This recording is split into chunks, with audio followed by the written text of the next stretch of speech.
ಯುದ್ಧದಲ್ಲಿ ನಮ್ಮದೇ ಗೆಲುವು ಅಂತ ಎರಡು ಕಡೆ ಹೇಳ್ತಾ ಇರೋದು. ಇರಾನ್ ಹೇಳ್ತಾ ಇದೆ ಅಮೆರಿಕದ ರಿಕ್ವೆಸ್ಟ್ ಅಂತ, ಅಮೆರಿಕ ಹೇಳ್ತಾ ಇದೆ ಇರಾನ್ನ ರಿಕ್ವೆಸ್ಟ್ ಅಂತ. ಅಂದ್ರೆ ಎರಡೂ ದೇಶಗಳು ಹೇಳ್ತಾ ಇರೋದು ಅವರ ಮನವಿಯನ್ನು ನಾವು ಪುರಸ್ಕರಿಸಿದ್ದೀವಿ ಅಂತ. ಇರಾನ್ ಯುದ್ಧದಲ್ಲಿ ನಮ್ಮ ಉದ್ದೇಶ ಈಡೇರಿದೆ ಅಂತ ಟ್ರಂಪ್ ಹೇಳಿಕೊಳ್ತಾ ಇದ್ದಾರೆ. ನಮ್ಮ ವಿರುದ್ಧ ಅಮೆರಿಕ ಅವಮಾನಕಾರಿಯಾಗಿ ಸೋತಿದೆ ಅಂತ ಇರಾನ್ ಹೇಳಿಕೊಳ್ತಾ ಇದೆ. ಎರಡೂ ದೇಶಗಳು ಕೂಡ ವಿಕ್ಟರಿ ಕ್ಲೈಮ್ ಮಾಡ್ಕೊಳ್ತಾ ಇದ್ದಾವೆ, ನಾವೇ ಮೇಲೂ ಗೈ ಸಾಧಿಸಿದ್ದೀವಿ ಅಂತ ಎರಡೂ ದೇಶಗಳು ಹೇಳ್ತಾ ಇದ್ದಾವೆ. ಡೊನಾಲ್ಡ್ ಟ್ರಂಪ್ ಅವರ ಯೋಚನೆ ಇದ್ದಿದ್ದು ಇರಾನ್ನಲ್ಲಿ ಆಡಳಿತದ ಬದಲಾವಣೆಯಾಗಬೇಕು, ರೆಜಿಮ್ ಚೇಂಜ್ ಆಗಬೇಕು. ಬಟ್ ಡೊನಾಲ್ಡ್ ಟ್ರಂಪ್ ಯೋಚನೆ ಏನಿತ್ತು ಆಡಳಿತ ಬದಲಾವಣೆ, ಅದಾಗಲಿಲ್ಲ. ಯಾವುದೇ ರೀತಿಯಲ್ಲಿ ಆಡಳಿತದ ಬದಲಾವಣೆ ಆಗಲಿಲ್ಲ. ಇಸ್ಲಾಂ ರಿಪಬ್ಲಿಕ್ ಆಫ್ ಇರಾನ್ ಹಾಗೆ ಮುಂದುವರೆದಿದೆ. ನಾಯಕತ್ವದ ಬದಲಾವಣೆ ಆಗಿರಬಹುದು, ಆಡಳಿತದ ಬದಲಾವಣೆ ಆಗಿಲ್ಲ. ಅಲಿ ಖಮೇನಿಯನ್ನ ಅಮೆರಿಕ ಕೊಂದು ಹಾಕಿದೆ. 87 ವರ್ಷದ ಹಣ್ಣು ಮುದುಕ ಅಲಿ ಖಮೇನಿ ಇವತ್ತೋ ನಾಳೆನೋ ಸತ್ತು ಹೋಗ್ತಾ ಇದ್ದ, ಬಿಟ್ಟಿದ್ರು ಕೂಡ. ಆತನನ್ನು ಕೊಂದು ಹಾಕಿ ಅಮೆರಿಕ ನಾವು ಆಡಳಿತದ ಬದಲಾವಣೆ ಮಾಡ್ತೀವಿ ಅಂತ ಬಯಸಿತ್ತು. ಆದರೆ ಆಡಳಿತದ ಬದಲಾವಣೆ ಆಗಿಲ್ಲ. ಮೊದಲಿಗಿಂತಲೂ ಹೆಚ್ಚು IRGC ಇರಾನ್ನಲ್ಲಿ ಸ್ಟ್ರಾಂಗ್ ಆಗಿದೆ, ಇನ್ನಷ್ಟು ಸ್ಟ್ರಾಂಗ್ ಆಗಿದೆ IRGC.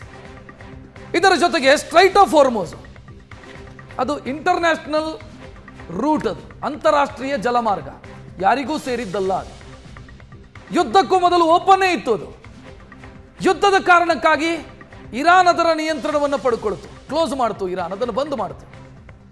ಈಗ ಯುದ್ಧ ವಿರಾಮದ ಮುಖಾಂತರ ಅದನ್ನು ಮತ್ತೆ ಓಪನ್ ಮಾಡ್ತಾ ಇದೆ ಅಮೆರಿಕ. ಅಂದ್ರೆ ಓಪನ್ ಇದ್ದಂಥ ಜಲಸಂಧಿಯನ್ನ ಯುದ್ಧದ ಕಾರಣಕ್ಕಾಗಿ ಬಂದ್ ಮಾಡಿಸಿ ಈಗ ಯುದ್ಧ ವಿರಾಮ ಅಂತ ಹೇಳಿ ಮತ್ತೆ ಅದನ್ನು ಓಪನ್ ಮಾಡಿಸಿ. ಸೊ ಅಲ್ಲಿಗೆ ಅಮೆರಿಕಕ್ಕೆ ಸಿಕ್ಕಿದ್ದೇನು? ಅಮೆರಿಕ ಪರೋಕ್ಷವಾಗಿ ಸ್ಟ್ರೈಟ್ ಆಫ್ ಹಾರ್ಮುಜ್, ಆ ಜಲಸಂಧಿ ಏನಿದೆ, ಹಾರ್ಮುಜ್ ಜಲಸಂಧಿ ಏನಿದೆ, ಅದು ಇರಾನಿಗೆ ಸೇರಿದ್ದು ಅನ್ನೋದನ್ನು ಒಪ್ಕೊಂಡಂಗಾಯ್ತು. ಇರಾನ್ನ ಹಕ್ಕನ್ನ ಅಮೆರಿಕ ಒಪ್ಪಿಕೊಂಡಂಗಾಯ್ತು.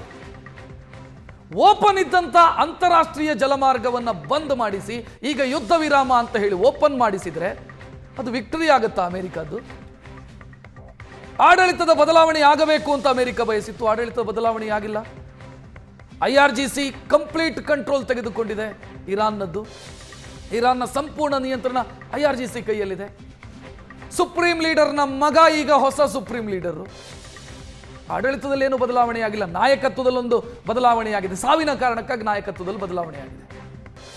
ಅಮೆರಿಕ ಹೇಳಿತ್ತು ಇರಾನು ಅಣ್ವಸ್ತ್ರ ತಯಾರಿಕೆ ಮಾಡ್ತಾ ಇದೆ, ವೆಪನ್ ಗ್ರೇಡ್ ಯುರೇನಿಯಂ ಇದೆ, 60%, 60% ಎನ್ರಿಚ್ ಆದಂಥ ಯುರೇನಿಯಂ ಇದೆ ಇರಾನ್ ಕೈಯಲ್ಲಿ, ಅದನ್ನು ನಾವು ವಶಪಡಿಸಿಕೊಳ್ತೀವಿ.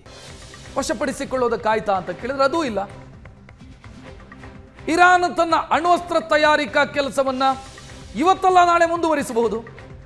450 kg ಯುರೇನಿಯಂ ಇದೆ ಇರಾನ್ ಕೈಯಲ್ಲಿ, ಅದು ಇಡೀ ಜಗತ್ತಿಗೆ ಮಾರಕ ಆಗುತ್ತೆ. ಅದು ಅವರ ಕೈಯಿಂದ ವಾಪಸ್ ಪಡ್ಕೊಳ್ಬೇಕು ಅಂತ ಅಮೆರಿಕ ಬಯಸಿತ್ತು. ಅದಾಯ್ತಾ ಅಂತ ಕೇಳಿದ್ರೆ ಇಲ್ಲ. ಅಲ್ಲಿಗೆ ಅಮೆರಿಕಕ್ಕೆ ಸಿಕ್ಕಿದ್ದೇನು ಯುದ್ಧದಿಂದ?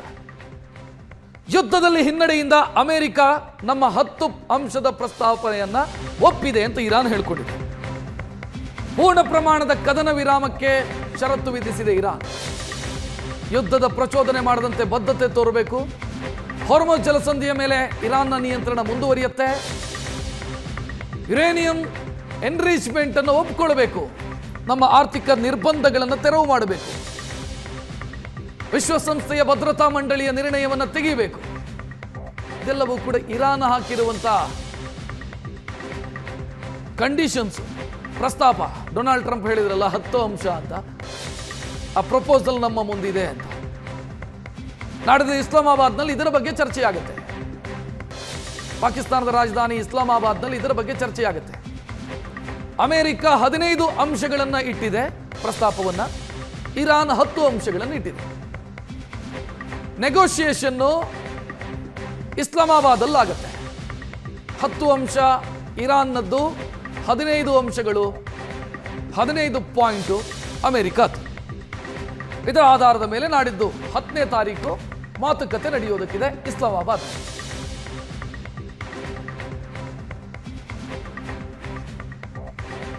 ಅಲ್ಲಿಗೆ ಅಮೆರಿಕ ಈ ಯುದ್ಧದಿಂದ ಗಳಿಸಿದ್ದೇನು ಅಂತ ಕೇಳಿದರೆ ಈ ಹಂತಕ್ಕೆ ಏನಿಲ್ಲ ಅನ್ನುವಂಥ ಉತ್ತರವೇ ಸಿಗುತ್ತೆ. ಅಮೆರಿಕ ಬಯಸಿದ್ದು ಯಾವುದೂ ಆಗಿಲ್ಲ. ಗಮನಿಸಬೇಕಾದಂಥ ವಿಚಾರ, ಇಲ್ಲಿಯವರೆಗೆ 40 ದಿನದ ಯುದ್ಧದಲ್ಲಿ ಅಮೆರಿಕ ಬಯಸಿದ್ದು ಯಾವುದೂ ಆಗಿಲ್ಲ. ಆಡಳಿತದ ಬದಲಾವಣೆಯಾಗಿಲ್ಲ, ಅಣ್ವಸ್ತ್ರದ ತಯಾರಿಕೆಗೆ ಬೇಕಿದ್ದಂಥ ವ್ಯವಸ್ಥೆಯನ್ನು ಇರಾನ್ ಏನು ಮಾಡಿಕೊಂಡಿತ್ತು, ವೆಪನ್ ಗ್ರೇಡ್ ಯುರೇನಿಯಂ ಅದು ಅಮೆರಿಕದ ಕೈ ಸೇರಿದೆಯಾ ಅಂತ ಕೇಳಿದ್ರಿಲ್ಲ.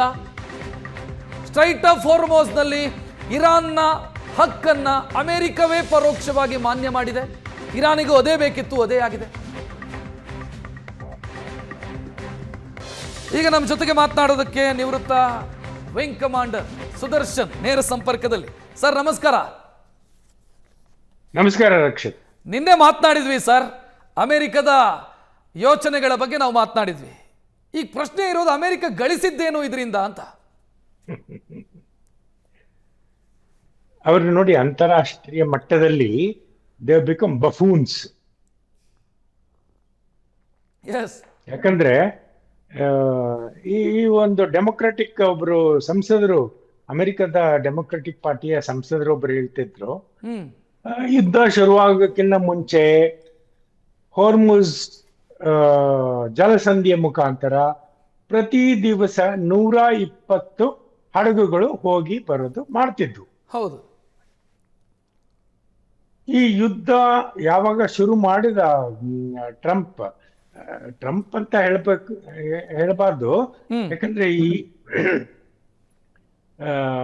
ಬೆಂಜಮಿನ್ ನೆತನ್ಯಾಹು ಟ್ರಂಪ್ ಅನ್ನ ಮಾಮೂ ಮಾಡಿಬಿಟ್ಟು ಈ ಯುದ್ಧ ಕಳ್ಕೊಂಡ್ಬಂದ್ರು.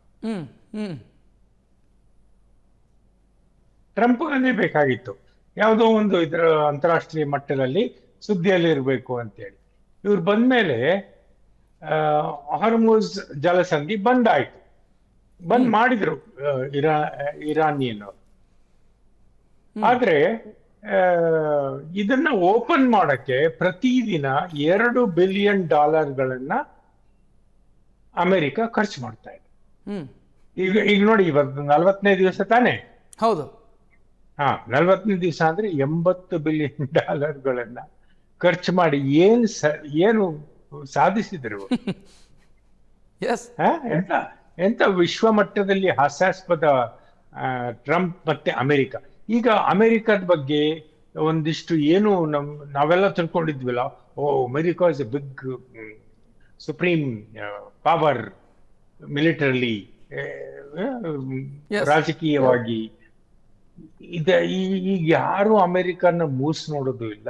ಟ್ರಂಪ್ನಂತೂ ಬಿಡಿ, ಇವನು ನವೆಂಬರ್ಗೆ ಹೋಗ್ತಾನೆ. ಯಾಕಂದ್ರೆ ಇಷ್ಟು ಡಾಲರ್ಗಳನ್ನ ಖರ್ಚು ಮಾಡಿ ಇವನು ಸಾಧಿಸಿದ್ದೇನು?